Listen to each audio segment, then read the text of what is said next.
Hey guys, it's Lucky Ghost here, and today we're going to be talking about the Stamina Nightblade. This build is going to be fantastic for solo and group content. It's going to absolutely demolish anything that you can throw its way, whether it's Vodashon Hollows, Maelstrom Arena, questing, or jumping into a veteran DLC dungeon. Not only that, it's going to do it with ease, and it's going to be a ton of fun in the process. This is a dual wield Nightblade that has an amazing amount of single target and AoE damage. While I talk about the build and the changes we're making for this patch, in the background, I'm going to be showing you some footage of me running through veteran Vodashon Hollows, as well as perhaps some footage of me clearing tons of mobs in Skyreach, so you can see how capable it is for both difficult veteran solo content as well as cleaving down large groups of trash.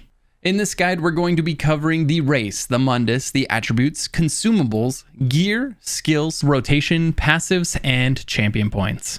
As always, I'll put the link to the written guide down in the description below. So if you want to just pop over to that and take a look at the build guide in written form, feel free to do so. And then while you're playing ESO, you can listen to the video and all the nitty-gritty details that explain how the passives and the skills are all going to come together to make this build shine. Once you fully understand this video, you're going to fully understand the Nightblade class. So let's jump in. All right, as for the race, Dark Elf is the strongest, followed closely by Orc, Khajiit, and Wood Elf, and Redguard for the sustain. Any one of these options is going to be fantastic. However, if you've really got your heart set on some other race, feel free to use it. It's not going to make or break your character.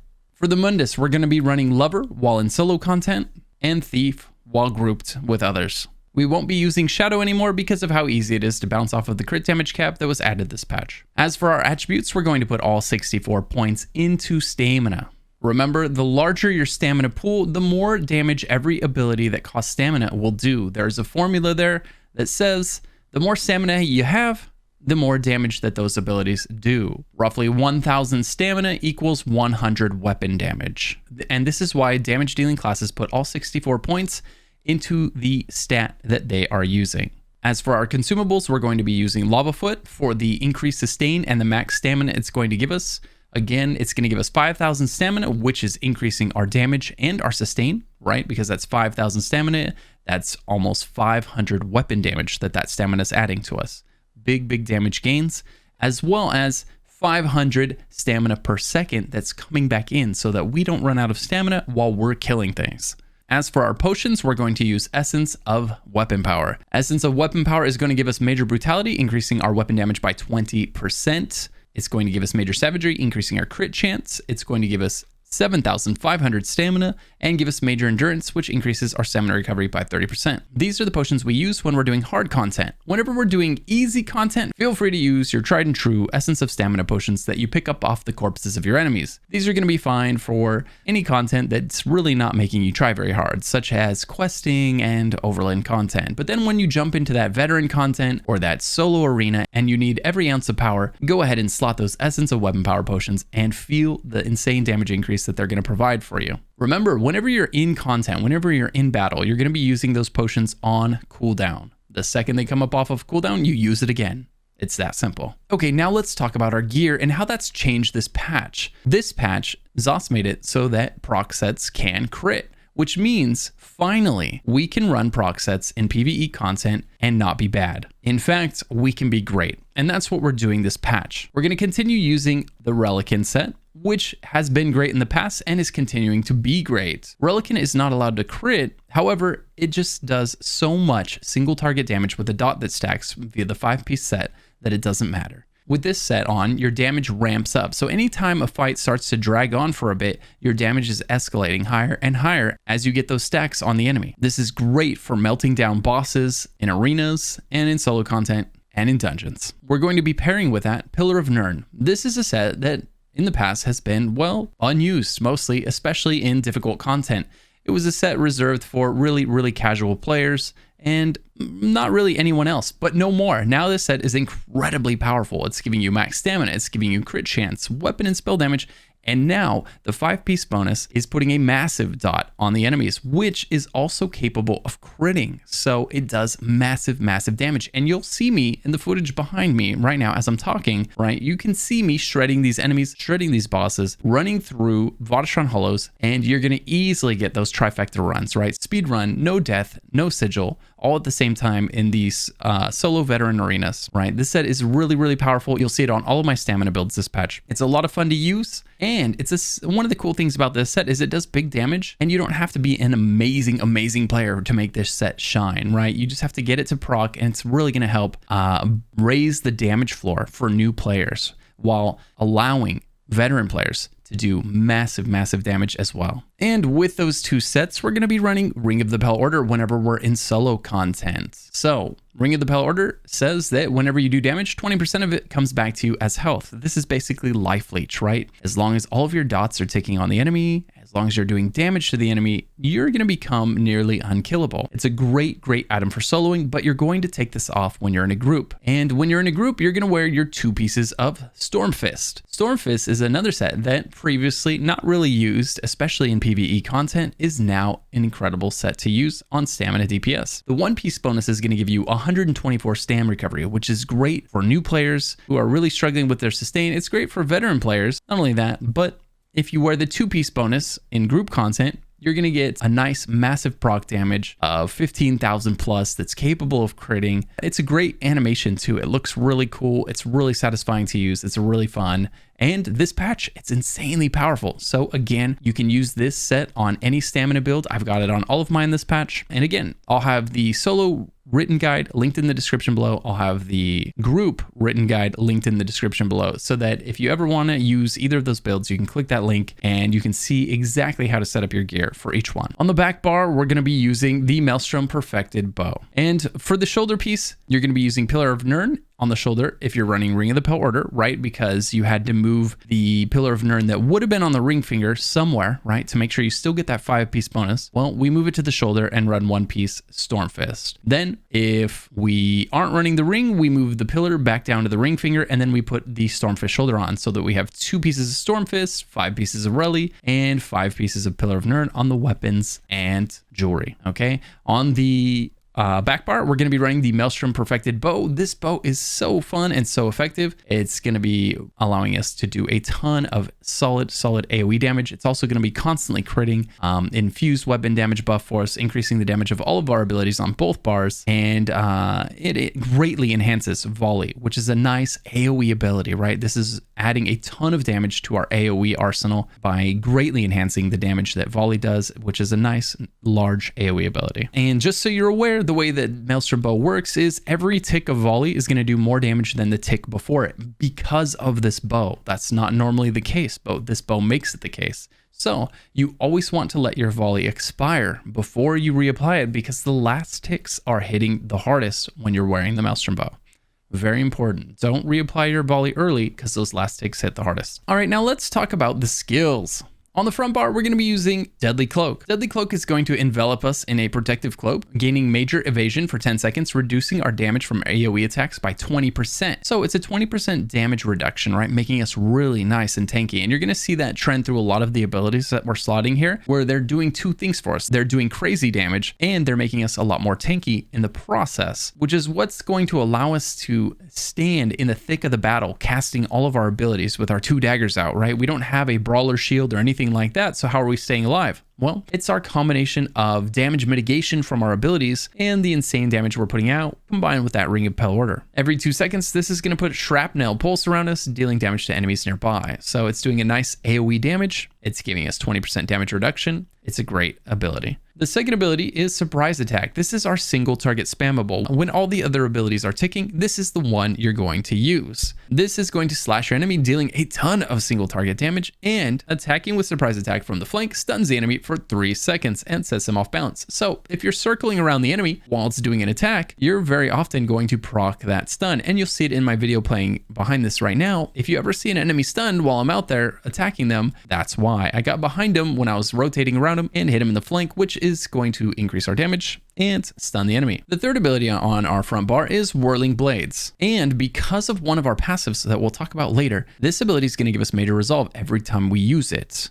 It doesn't say it on the ability because it's a class passive. And this is why it's so important to read your class passives or to listen to me talk about them here in a moment. Your class passives are going to determine how your class is played. And the people that don't know how the passives are working really don't know how to play their character, I promise you. So make sure that you read them or that you listen when I get to that section. It's really going to enhance your understanding of this class. So surprise attacks giving you major resolve, which means you have 6,000 additional resistances. It's a huge damage mitigation every time you use this ability. The third ability on the front bar is Whirling Blades. This is one of the most satisfying abilities in the game. If you disagree, fight me, okay? This thing does massive AoE damage, and if they're below 50% health, you can do up to 100% increased damage. So it's an AoE execute, 360 degrees around your character, and it's really smooth to weave, it's really easy to use, and it does AoE damage, and it's an execute. I mean, what more can you want from one ability? It is so satisfying to get into the middle of a pack of mobs and start using this ability. But remember, this isn't giving you a shield or anything. So once in a while, maybe do 1, 2, or even 3 Whirling Blades, and then just pop in a surprise attack if you're being pressured by a lot of enemies, or if you have a really hard-hitting mob attacking you, right? This way you get that major resolve up again, and then you can go back into popping some Whirling Blades on them. The fourth ability on the front bar is Blood Craze. Blood Craze is a nice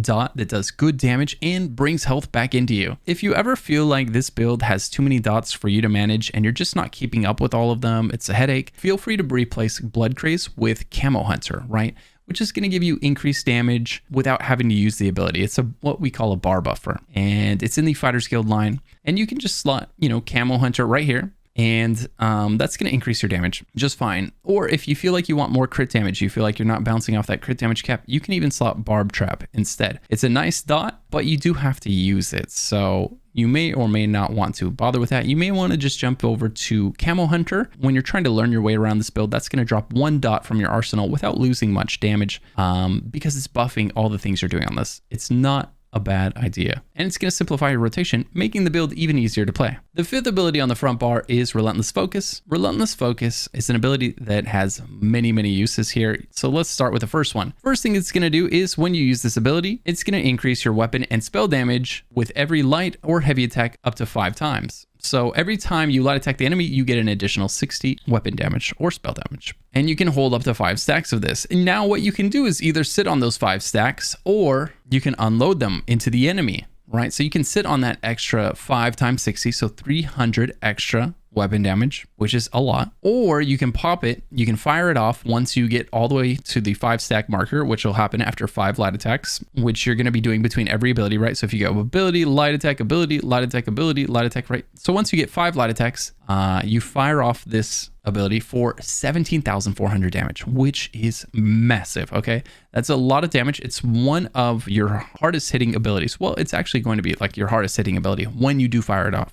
It does insane damage. And not only does it do great damage, so first it's going to buff your character, right? By giving you extra weapon damage. Then you're going to fire it off, causing tons of damage. And then when it does that massive amount of damage, 33% of the damage it does comes back to you as health. So it's also a massive heal for you when you press this button. It's one of those great abilities I love because it's got so many facets to it. Once you master this ability, your damage on the Nightblade, it really starts to skyrocket. Your ultimate on the front bar is going to be Incapacitating Strike. This is another ability with so many facets to it. I love it. When you use it on your enemy, it's going to hit one enemy for a ton of damage. But not just that, it's also going to cause that enemy to take 20% more damage from every source of damage that you inflict on them for the next 6 seconds. So what you want to do is get all of your dots ticking on the back bar, on the front bar, right? You get all those dots ticking, and then you look at this ability and you cast it on that enemy, right? And then you fire off this bow, which is going to fire 17,000 damage into them, right? This is all unbuffed numbers. It's actually going to be quite a bit bigger when you're in combat. So you'll get all your dots ticking, you'll use your ultimate, then you'll fire off this bow proc, your Relentless Focus as it's called, and that's going to do 17,000 damage plus another 20%, right? So massive damage when that goes off. And then you're going to go ahead and spam your spammable if they're above, 30% health. And if they're below 30% health, you're going to spam your Whirling Blades until that,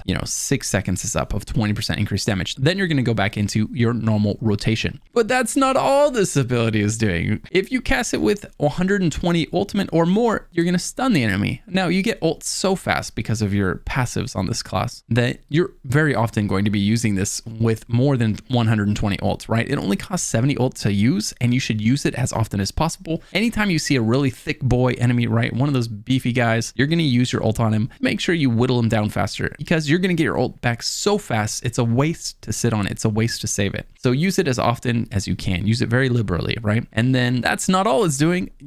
Yet again, right? It's also, while slotted, you gain Reeve, which restores 100 magicka and stamina when you deal damage with a light or heavy attack. So it's fantastic for your sustain, it's fantastic for your damage, it stuns the enemy, and then it buffs your damage by 20% for 6 seconds. Fantastic ult, right? And not only that, because of a class passive, it's also buffing this whole bar. We'll get into that when we talk about passives. All right, on the back bar, we're running a bow, and part of the reason I love to run a bow is, one, it makes it easier to keep up our Relican stacks. If we have to leave the boss for some reason, we can go to the back bar and start light attack weaving these abilities on the back bar that are all ranged. Every single one of them is ranged, right? So we're not on the boss, but we're keeping up our Reli stacks that are on the boss, and we're also unloading damage to him by reapplying all of these stocks. All right, so with that in mind, we've got Endless Hail. Remember, this is being buffed by our Maelstrom bow. Every tick does more damage than the last one. It's a nice large AoE ability. Next, we have Razor Caltrops. Again, massive AoE area. This thing, the size of this circle is amazing, right? Because you're going to be able to cast it and locate it around so many mobs at once. I love the massive size of this. The great thing that this is doing for us, though, is not only is it a pretty decent dot over a really large area, but it's also giving us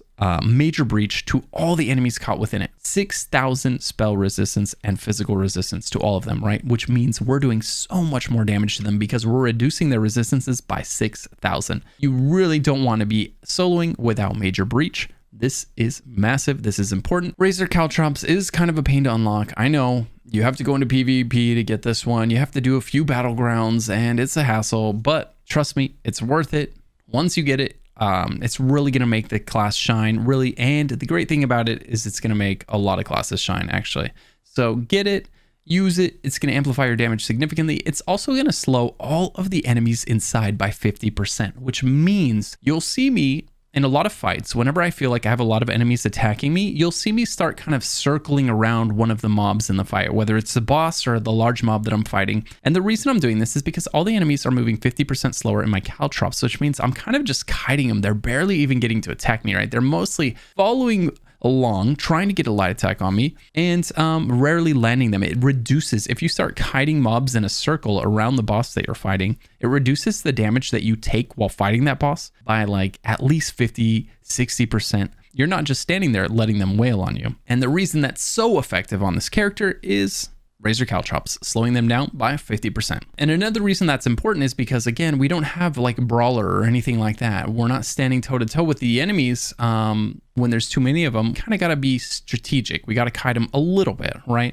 Just to make sure that we don't have the enemies land too many hits on us at the same time, you know, before our Ring of the Pale Order has time to heal that damage back. The third ability on the back bar is Resolving Vigor. Resolving Vigor is a massive self-heal. 16,000 health over 4 seconds. That's 4,000 health a second unbuffed. When you're buffed, it's doing quite a bit more than that even. It's really hard to overstate how useful Resolving Vigor is. If you're ever in trouble, swap to the back bar, pop your Resolving Vigor, and then do a roll dodge. By the time you stand up, you're going to be at full health. I guarantee it, okay? Or if you're really nervous, you can also just pop the Resolving Vigor and hold block. But remember, if you're blocking, every hit that you take is chewing through your stamina because it costs stamina to block. So a simple Vigor and then roll dodge is oftentimes going to be the best play for you. Next on the back bar, we have Consuming Trap. Consuming Trap is, well, it's a really, really effective single target dot. It does a ton of damage. But the really cool thing about this is when an enemy dies with this skill on it, it's going to give us 4,000 health, 2,500 magicka, and 6,000 stamina. That is a massive amount of all of those resources coming back in every time an enemy dies with this skill on it. Really, really, really good for your sustain. So if you ever find yourself getting low on stamina in a fight, all you have to do is kind of flick that switch in your brain that says, okay, I need to make sure to cast Consuming Trap on the next thing that's about to die. And you just do that until you get back up to around 50% stamina. And you'll find once you get in the habit of throwing it on things that are about to die, anytime you get low, your sustain problems are going to go away. Next, we have Dark Shade. Dark Shade is a really, really nice ability in the Nightblade arsenal, especially in the Stamblade, because it costs Magicka, but it scales off of our highest offensive stat. So it's costing us Magicka, but it's a stamina ability for us, right? It's scaling off of our stamina, which means it's great for our sustain, because really we don't need Magicka for anything else. So anytime we can use Magicka for our abilities, it's making our sustain infinitely better. 2 of our dots are Magicka based, right? But they're still doing tons of damage, which means it's great for our sustain. This ability summons a shade next to you, and the shade attacks the enemy and occasionally does 360 spins that do AoE damage. Not just okay AoE damage, it's fantastic AoE damage, by the way. And it inflicts minor maim on them, reducing their damage by 5%. Another skill that's reducing the damage that they do to us, right? So we've got multiple skills reducing the damage that they inflict upon us, buffing us, reducing their resistances, increasing our damage. You see how every skill we have kind of has multiple purposes? And this is one of the reasons that this build is so effective. And you don't really have to think about them. As long as you keep using all of the abilities, you're going to be having all of the buffs and all of the debuffs going on just as designed.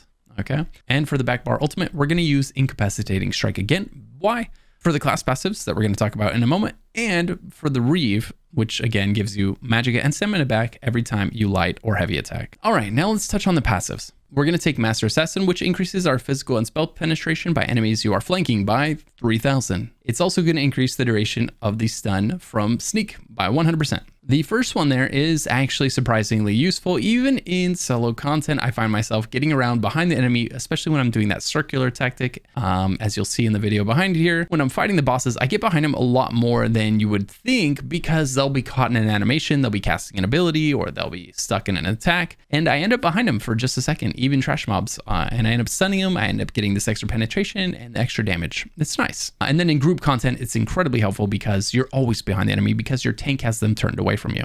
Executioner. When an enemy dies within 2 seconds of being damaged by you, you restore 1,000 Magicka and Stamina. This is great for your sustain. You're always hitting things that you're killing, obviously, so you're always proccing this resource recovery. The next one is Pressure Points. Increase your weapon and spell critical rating by 438 for each assassination ability slotted. One of the reasons that we want to keep at least a few of these abilities slotted on the front bar is for this passive. It's giving us an additional 876 crit chance. And the final passive for the assassination line is Hemorrhage. With an assassination ability slotted, increase your critical damage by 10%. We have an assassination ability both bars, so we get 10% crit damage on both bars. And dealing crit damage grants you and your group minor savagery, increasing your weapon and critical rating by 1,314. So more crit chance. So this is giving you a better chance to crit. And then when you do crit, it's also giving you more damage. Great passive. Next, let's talk about the Shadow passives. We've got Refreshing Shadow, increases your health, stamina, and Magicka recovery by 15%.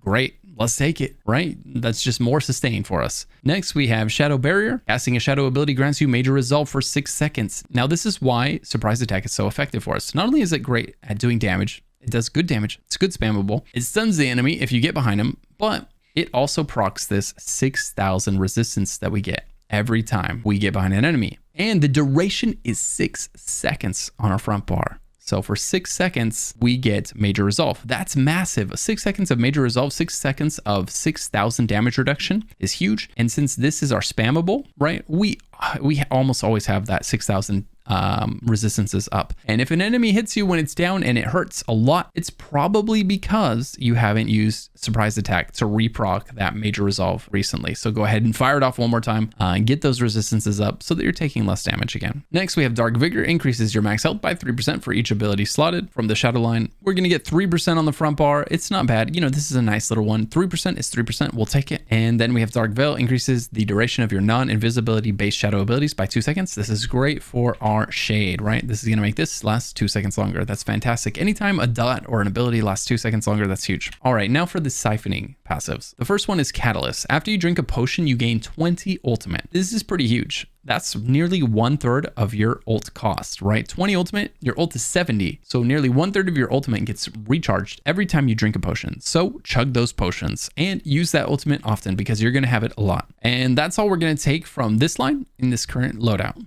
because the rest of these passives require you to slot these abilities before you gain their effects. So Catalyst is the only one that is useful to us right now. Then, of course, we're going to take all of the dual wield passives because we are going to be using the dual wield abilities. Dual wield passives are going to increase your damage. They're going to increase your sustain. They're really useful to have. Make sure you grab them because, you know, you're using 2 daggers. So you're going to want all these passives. We're going to take all the bow passives, again, for the same reason. You're using a bow, and these are largely going to increase your damage and your sustain. Then we're going to take the medium armor passives and the relevant light armor passives, especially Prodigy, which is going to increase your weapon and spell critical rating for each piece of light armor worn. We're going to be wearing 1 piece of light armor on the head, right? So this passive is going to be useful to us. And same for concentration. We're going to take that as well. It's going to give us physical and spell penetration for each piece of light armor worn. So these are the 2 reasons we're wearing light armor on the head, because we want the extra crit chance and we want the extra penetration. 2 things a stamina character needs. We're going to take all of the medium armor passives because we are a stamina toon wearing 5 pieces of medium armor. So these are going to help with your sustain and your damage. We don't need any of the heavy armor passives unless you choose to wear heavy armor for some reason. There's not a lot of reason to do so, but if you decide to, then, you know, make sure to grab the relevant heavy armor passives. If you do decide to use one of the Fighter's Guild abilities, make sure to grab the Fighter's Guild passives. They're going to be great for you.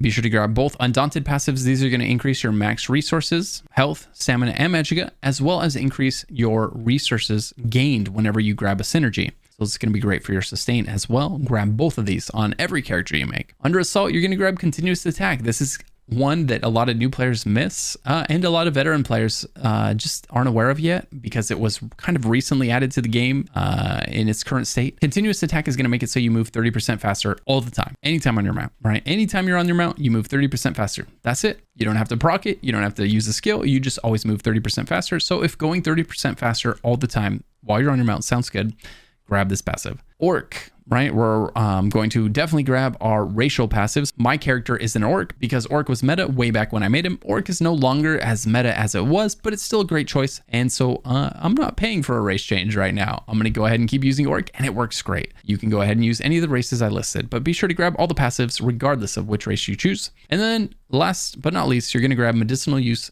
level 3 under alchemy.